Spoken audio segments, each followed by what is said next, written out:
Chances are that by the time you read this, the '56 Corvette will have made a profound impression on the whole sports car world, and after having had one under me for a couple of days I will be the last to be surprised. This very early production model showed a willingness and ability to be driven fast and hard under almost all conditions and demonstrated an even greater potential for competitive use.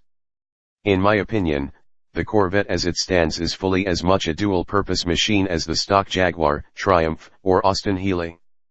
Without qualification, General Motors is now building a sports car.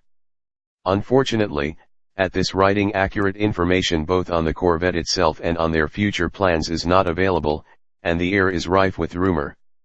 Size test car was chassis number 1002, and was obtained from the Chevrolet Motor Division through the combined efforts of Shelley Spindle and Alvin Schwartz Chevrolet of Brooklyn, NY. Finished in two-tone turquoise with a matching hard top and a white convertible top, it was a real traffic stopper, and was specifically destined to make a New York TV appearance.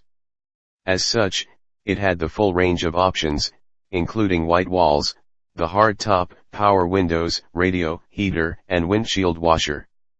To our joy it had the close ratio stick shift, but less happily had the higher, 3.27:1 rear end ratio.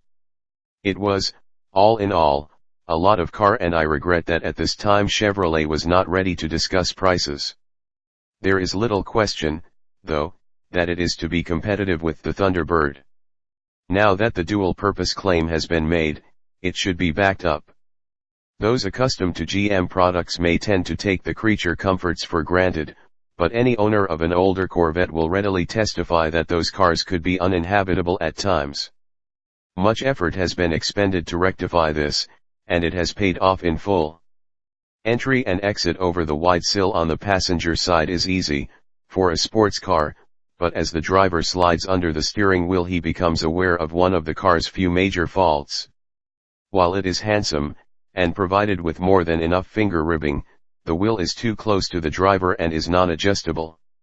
Ex-Jag drivers may find the position natural, but I personally felt that more arm room would be useful, particularly for competition. You also sit close enough to the door for the integral armrest to be in the way. The seats themselves are very handsome, and very deceptive. They look like a true bucket type, and the seat bottoms are comfortable enough, but the backs are bolt upright and provide no lateral support for the torso. Adjustment of rake and a more definite bucket would improve them greatly and would obviate a certain amount of fatigue that now occurs. Fore and aft adjustment is not extensive, there being just enough room for a 6-footer. Leg room is excellent, the left foot can roam about under the suspended pedals, and the brake and throttle are well placed for heel and toe down shifting. Headroom is also at the bare minimum for 6 feet of height, with slightly more room under the soft top. In general, the Corvette has very little interior room for such a large car, and it seems that neither GM nor Ford have yet completely solved the sports car seating problem. Driving the Corvette with the top down is very pleasant, the windshield giving good protection to the top and side.